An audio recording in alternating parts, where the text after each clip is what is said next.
Ah, vous faites ça parce que j'ai une belle habaya aujourd'hui. C'est ça qui vous plaît. Alors, oui, toujours solidaire avec les collectifs qui se battent. Citoyenne en colère, citoyens en colère à partisans. Je serai toujours de ceux qui se battent pour la cause et non pour faire fructifier leur compte en banque comme certains. Voilà, parce que c'est ça aussi le problème. C'est que beaucoup sont dans la lutte pour faire fructifier leur business. Et c'est ça qui nous tue, quoi, qui nous fout en l'air. Donc je serai toujours auprès de Maurice et auprès de Gilles, de tous les autres, de ceux qui sont là pour dénoncer. Alors pourquoi aujourd'hui je me présente et je voudrais appeler toutes les personnes, tous les citoyens de France, tous ceux qui sont là aux terrasses des cafés, d'écouter ce que nous avons à vous dire. L'heure est très grave. Même si vous avez l'impression, vous pouvez encore boire un verre, vous amuser. Tout ça n'est qu'une façade par rapport à ce qui vous attend. Le nouvel ordre mondial. Rappelez-vous M. Sarkozy qui disait « Nous irons vers le nouvel ordre mondial et personne ne nous en empêchera. » Allez voir le programme de Klaus Schwab, l'agenda 2030, et vous allez voir si vous allez pouvoir rester à votre place de citoyen, à siroter des verres en terrasse si vous n'avez pas fait ce qu'il faut, comme vous vacciner. Mais ça, c'est une parenthèse, c'est pour ouvrir les hostilités. Alors moi, je suis là aujourd'hui avec cette hebaya, parce que j'ai des origines aussi, de par mon père. Et puis, je considère que cette tenue est une robe et cette tenue n'est pas plus dangereuse que les individus, les escrocs qui siègent dans les institutions de la République. De la République. Et moi, avec toutes mes origines, je suis française, avec des origines algériennes et autres encore, avec ma hebaya, eh bien, j'ai envie de défendre cette République dans laquelle je suis née. Et je n'ai pas honte de porter cette robe, parce qu'en ce moment, il y a des personnes qui font une polémique, toujours les mêmes, les politiques qui se servent bien sûr de notre division pour faire leurs arguments de campagne, parce que si nous n'étions pas divisés, si nous n'avions aucun problème, si nous n'avions pas de problème, il n'existerait pas. Nous serions heureux, heureuses. Donc il crée encore des polémiques, et là, celui qui crée la polémique autour de cette robe-là, qui s'appelle une hebaya, et je le dis avec l'accent, eh bien, je vais vous lire un article au sujet de Monsieur Pape Ndiaye, notre cher ministre de l'Éducation, n'est-ce pas?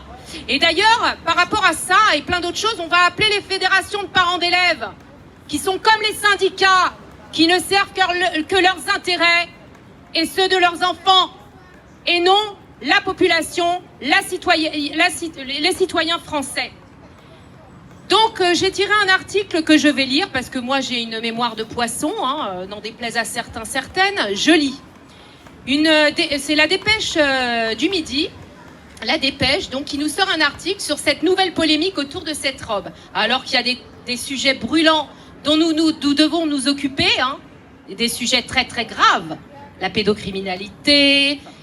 Mais là, on nous parle de cette robe, voilà, qui dérange. On ne sait pas de quoi parler, on ne sait pas comment nous occuper, on ne sait pas comment nous faire regarder ailleurs alors qu'il y a des sujets brûlants. Donc, je vous lis cet article pour vous expliquer ce qui se passe un petit peu. Le ministre de l'Éducation, Pape Ndiaye, a réuni tous les recteurs d'académie ce mardi 6 juin pour évoquer la recrudescence. J'articule pour tous ceux qui sont autour, écoutez bien tout ce qu'on vous dit. J'articule, je fais exprès. Évoquer la recrudescence d'incidents liés au port de l'abaya. Vous voyez, je suis très dangereuse. Méfiez-vous, faites gaffe, je suis dangereuse avec cette robe. Dans les établissements scolaires, cette robe traditionnelle n'est pas interdite par la loi, mais elle est souvent prohibée à l'école au nom de la laïcité. Alors que M. Pape Ndiaye soutient les petites interventions dans les écoles. Je n'ai rien contre les drag queens, elles m'amusent et elles ont le droit d'exister. Mais je vois pas je ne vois pas ce qu'ils ont à faire dans les écoles, à se pavaner devant des élèves, pratiquement à poil. Faut appeler un chat. Moi, je parle français, je parle un peu l'argot, ça fait partie de mon éducation.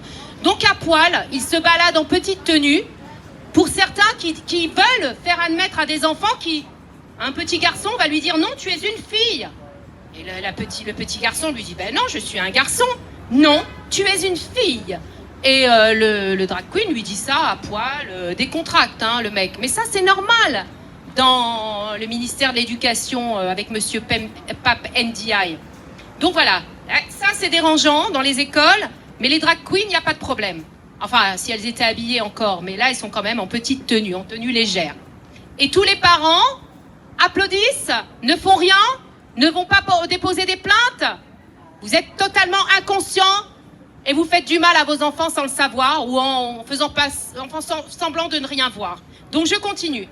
Depuis plusieurs mois, les incidents se multiplient dans les établissements scolaires à propos du port de l'abaya. Bon, je vais dire, voilà. Rapporte le Parisien. Cette robe traditionnelle, qui fait de plus en plus d'adeptes chez les jeunes, n'est pas interdite par la loi, mais elle est souvent prohibée à l'école au nom de la laïcité.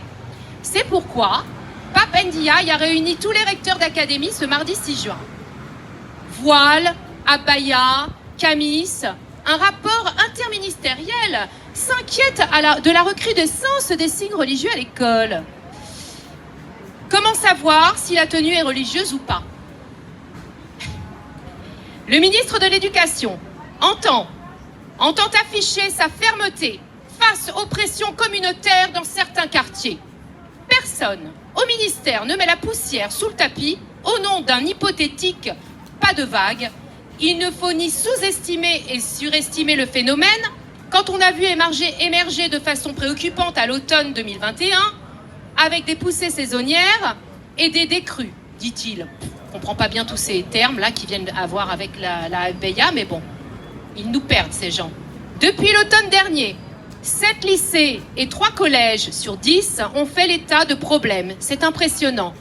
Dans quelques-uns, on parle d'une centaine de cas, indique Didier Georges, responsable du SNDPEN. D'ailleurs, monsieur Didier Georges, vous devriez vous préoccuper de ce qui se passe, des scandales, des personnes qui se baladent à poil dans nos écoles, dans les écoles de la République. Est-ce que ça, c'est bien ? Ça doit vous plaire, certainement. Il y en a beaucoup qui doivent s'asticoter le soir avec tout ce qui se passe dans les écoles. Hein. Donc, je vais essayer de faire bref. Le syndicat majoritaire chez les chefs d'établissement, donc le SNDPEN, est le syndicat majoritaire chez les chefs d'établissement. Une circulaire de septembre 2022 demande à ces derniers de déterminer si la tenue est religieuse ou pas. C'est matériellement impossible, explique Agnès Anderson, responsable d'IDFO, un autre syndicat de chefs prosélytes, mais d'autres peuvent vouloir, de chefs d'établissement, excusez-moi. L'adolescence est un âge compliqué. Certaines ont des visées prosélytes, mais d'autres peuvent vouloir couvrir leur rondeur, imiter la copine, trouver que la tunique est jolie, pas chère, que sais-je encore. Les hebayas ne doivent en aucun cas être tolérés.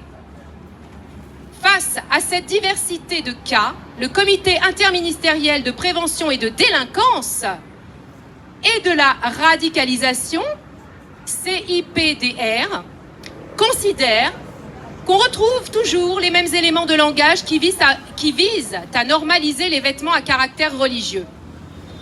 Derrière ces discours qui peuvent relever de la provoque adolescente ou d'un effet de mode, il y a une stratégie islamiste structurée pour pénétrer les esprits et préparer les générations futures. Le fait de porter cette robe, on vient nous sortir une nouvelle polémique pour dire que ça, c'est islamiste. Je ne suis pas moi-même islamiste et je porte cette robe. Voilà, je préfère ça aux drag queens dans les écoles qui se baladent à poil devant nos enfants. Et après les rassemblements, je m'appelle Nora, je porte une abaya, mais je vais boire mon verre de blanc. Voilà, parce que je suis née en République française et je suis libre. Et pour finir, vous en avez une autre qui a repris la polémique. Désolée. Allô. Ah. Merci. Et il y en a une autre qui s'est permise de reprendre cette polémique honteuse. Alors donc la majorité prend le relais, bien sûr. Hein. Ce mercredi 7 juin, pour Yael Braun-Pivet, donc la présidente de l'Assemblée nationale, n'est-ce pas, sur BFM, Le port de l'abaya à l'école est inacceptable. Enlever le voile, c'est la moindre des choses. Et les abayas ne doivent en aucun cas être tolérés. Par contre, que le ministre de la Justice fasse des bras d'honneur dans l'hémicycle à ses confrères, ça c'est toléré. Avoir un ministre de l'Intérieur qui a été inquiété par des affaires dont je viendrai vous parler après, puisqu'après je pense que d'autres veulent prendre la parole, je vous ferai état de toutes les affaires. Ça c'est toléré. Tellement de choses sont tolérées et on vient nous dire que cette robe-là, c'est totalement inacceptable. Bref, quant au porte-parole du gouvernement, Olivier Véran, n'est-ce pas, le scélérate, il assure, et oui le scélérate, et qu'on vienne me prouver le contraire quand on sait qu'il a menti sur la vaccination en faisant de la propagande sur les chiffres, tout est en train de sortir. Alors quoi? Ils vont nous enfermer pour nous faire taire? Ils ne pourront pas nous empêcher de penser et l'œuvre se fera quand même pour regagner nos libertés et faire valoir la vérité. Donc Olivier Véran, il assure que la laïcité, on la défend partout et notamment à l'école.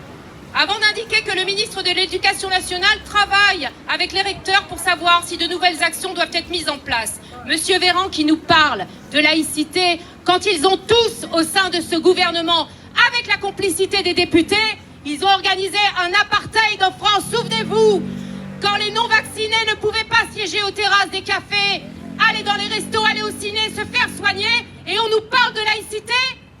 Parlez déjà de l'apartheid que vous avez organisé dans notre pays, dans cette république, dans votre république.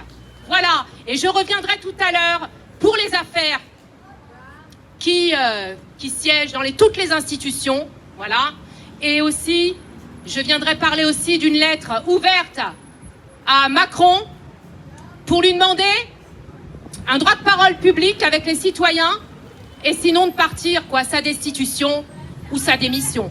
Voilà, merci de m'avoir écouté, à tout à l'heure. Merci Nora.